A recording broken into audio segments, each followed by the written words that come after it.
दोस्तों, सुशांत सिंह राजपूत के केस में पिछले कुछ दिनों से अचानक हलचल बढ़ गई है और अचानक बहुत कुछ होने लगा है। एनसीबी की टीम अचानक हैदराबाद पहुंची और वहां पिठानी के घर से उसे उठा लिया गया और कोर्ट ने 5 दिन की रिमांड भी दे दी।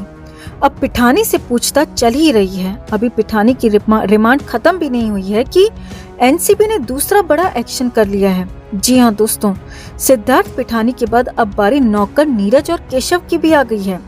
इन दोनों पर एनसीबी ने बड़ा एक्शन ले लिया है।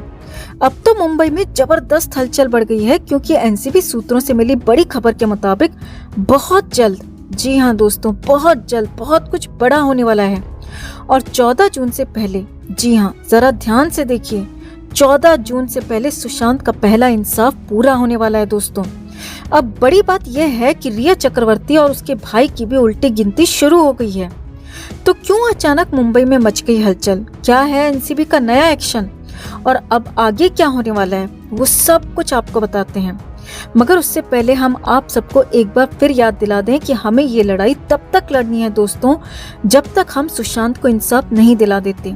और एनसीबी की इस गिरफ्तारी से एक बार फिर उम्मीद जगी है, तो हमें नए जोश के साथ अब उन सब फैंस को भी जगाना है जो आवाज उठाते उठाते मायूस होकर चुप हो गए हैं। उन्हें एक बार फिर लड़ने के लिए तैयार करना है दोस्तों, क्योंकि ये लड़ाई हम तब तक तो रोकने वाले नहीं जब तक हम सबके प्यारे सुशांत को इंसाफ नहीं मिल जाता। तो इस नए जोश में हमारा हौसला बढ़ाने के लिए चैनल के साथ जुड़कर हमारी ताकत बढ़ाएं। खबर को ज्यादा से ज्यादा लाइक और शेयर कर अपना प्यार और सपोर्ट भी जरूर दिखाएं। तो जिस दिन से सिद्धार्थ पिठानी को पकड़ा गया है, उस दिन से सुशांत के केस में जबरदस्त जान आ गई है। पिठानी से पूछताछ का सिलसिला जारी है और कहा जा रहा है कि अब पिठानी का छूटना, बाहर निकल पाना लगभग नामुमकिन है, क्योंकि पिठानी के खिलाफ एनसीबी को ऐसे ऐसे सबूत मिले हैं जिनसे उसका बच पाना मुश्किल ही नहीं, नामुमकिन है। लेकिन इसी बीच एनसीबी ने एक और बड़ा धमाका कर दिया दोस्तों।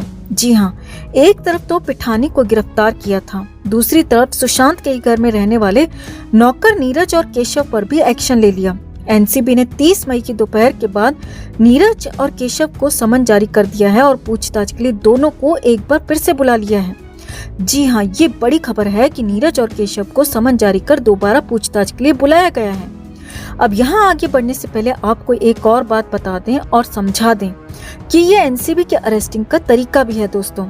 सिद्धार्थ पिठानी को भी पहले समन भेजा गया और जब समन पाकर भी पिठानी नहीं आया तो उसे गिरफ्तार कर लिया गया। और अब ठीक वैसा ही एक्शन नीरज और केशव के साथ होने जा रहा है। दोनों को समन जारी किया गया है और पूछताछ के लिए बुलाया गया है एनसीबी के दफ्तर में। अब बड़ी बात यह है कि अगर ये दोनों पूछताछ के लिए आते हैं तो फिर तो पहले राउंड की पूछताछ के बाद ही इन दोनों को गिरफ्तार कर लिया जाएगा। जी हाँ, ये बड़ी खबर है क्योंकि अब तक एनसीबी ने इन दोनों या फिर नीरज और केशव को कभी अरेस्ट नहीं किया था, इनसे रिमांड में पूछताछ नहीं की थी। मगर अब गिरफ्तारी की पूरी तैयारी हो चुकी है। समन पाकर जैसे ही ये लोग एनसीबी के दफ्तर पहुंचेंगे, इन्हें तुरंत गिरफ्तार कर लिया जाएगा।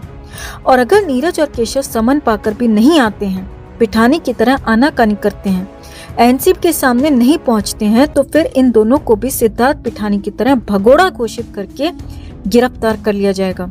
और फिर तब एनसीबी इनके घर जाकर इनकी गर्दन पकड़कर इनको लेकर आएगी और लॉकअप में डाल देगी।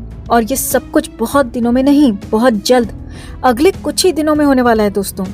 यानी दोनों ही तरह से केशव और नीरज की गिरफ्तारी तो तय हो गई है। और उनमें से एक और बात समझिए, एनसीबी सूत्रों के मुताबिक ये काम बहुत जल्द होने वाला है और 14 जून से पहले एनसीबी बहुत कुछ बड़ा, बहुत कुछ नया, बहुत बड़ा करने वाली है। बहुत बड़ा अपडेट, बहुत बड़ा खुलासा करने वाली है। और यहाँ पर एक और बात जान लीजिए दोस्तों, अगर पिठानी, नीरज और केशव को गिरफ्तार किया जा रहा है तो फिर रिया चक्रवर्ती भी सलाखों से बहुत दूर नहीं है, क्योंकि सुशांत सिंह राजपूत के केस में रिया तो आरोपी नंबर 1 है और उसका भाई शौविक भी इसमें आरोपी है। लिहाजा न सिर्फ रिया बल्कि शौविक की भी उल्टी गिनती शुरू हो गई है। बहुत जल्द हो सकता है कि एक हफ्ते के अंदर ही ये सारे के सारे पापी पकड़ लिए जाएं और एक बार फिर सलाखों के पीछे पहुंचा दिए जाएं। अब एनसीबी की अचानक हो रही इस कार्रवाई से कई लोग हैरान परेशान हैं, तो वहीं सुशांत के फैंस खासे खुश हैं, क्योंकि कहीं से भी सही इंसाफ की पहली दस्तक सामने नजर आ रही है और उम्मीद की जा रही है कि जल्द ही पूरा इंसाफ सुशांत सिंह राजपूत को मिलेगा, जरूर मिलेगा। हम ना कहते थे दोस्तों, भगवान के घर देर है अंधेर नहीं। सच परेशान हो सकता है, पराजित नहीं। एनसीबी के नए एक्शन से इतना तो साफ हो गया है दोस्तों कि एजेंसीज अपना काम कर रही हैं। सुशांत का केस बंद नहीं हुआ है। तो क्या आप इस लड़ाई में यूं ही हमारा साथ देने को तैयार हैं दोस्तों? क्या आप भी वो जज्बा रखते हैं कि हम हर हाल में, हर कीमत में सुशांत के लिए इंसाफ लेकर ही रहेंगे? तब तक न चुप बैठेंगे और ना ही बैठने देंगे। अगर हाँ, तो इस खबर को ज्यादा से ज्यादा लाइक और शेयर कर अपना प्यार और सपोर्ट जरूर दिखाएं। हर अपडेट के लिए बने रहें हमारे साथ, क्योंकि आप हैं तो हम हैं। रिपब्लिक भारत एक लौता चैनल है जो लगातार कह रहा है कि सुशांत और दिशा की हत्या हुई है और दोनों के केस आपस में जुड़े हुए हैं। और वो तक वाले, अरे वो नंबर 2, नंबर 3, नंबर 4 तक वाले बीच में ही मैदान छोड़कर जा चुके हैं दोस्तों। सारे भाग्य उनके कि हम अपनी तहकीकात तब तक जारी रखेंगे जब तक इंसाफ नहीं मिल जाता। और इंसाफ मिलने वाला है दोस्तों, मिलने वाला है। इस मामले में अब कोई शक नहीं है कि दिशा की हत्या हुई है। और अगर दिशा की हत्या हुई है तो समझिए सुशांत के केस की 50% वैसे ही खुल गई। 50% सुशांत की हत्या के बारे में जो केस है वो सुलझ गया। मैं ये जस्टिस फॉर रिया, जया बच्चन जैसे लोग, जस्टिस फॉर रिया, फरहान अख्तर जैसे लोग, जावेद अख्तर जैसे लोग, ये जस्टिस फॉर रिया, ये सोनम कपूर जैसे लोग, ये जस्टिस फॉर रिया वाले जो लोग हैं, इन जस्टिस फॉर रिया वालों से पूछना चाहता हूं कि आपकी हिम्मत कैसे हुई? अरे आपकी हिम्मत कैसे हुई कि जया बच्चन को अपनी एम्बेसडर बनाकर भेजकर सुशांत के समर्थकों का अपमान कराने की आपकी हिम्मत कैसे हुई? अरे आपकी हिम्मत कैसे हुई सुशांत के मुद्दे को कमजोर करने के लिए ड्रग्स पर चीख चीख कर बात करने की?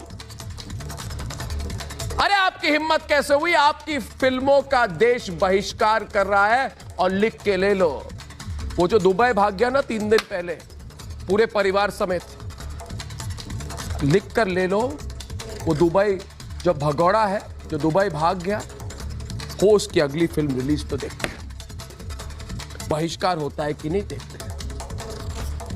फिर भी मेरा सवाल वो नहीं है, मेरा सवाल इस बॉलीवुड माफिया से कि है आपकी हिम्मत कैसे हुई कि सुशांत के खिलाफ ये बॉलीवुड गैंग का महिमा मंडन करने की? सुशांत ने तो कभी किसी की थाली की तरफ ही नहीं देखा। उसने तो खुद अपनी मेहनत से अपनी थाली तैयार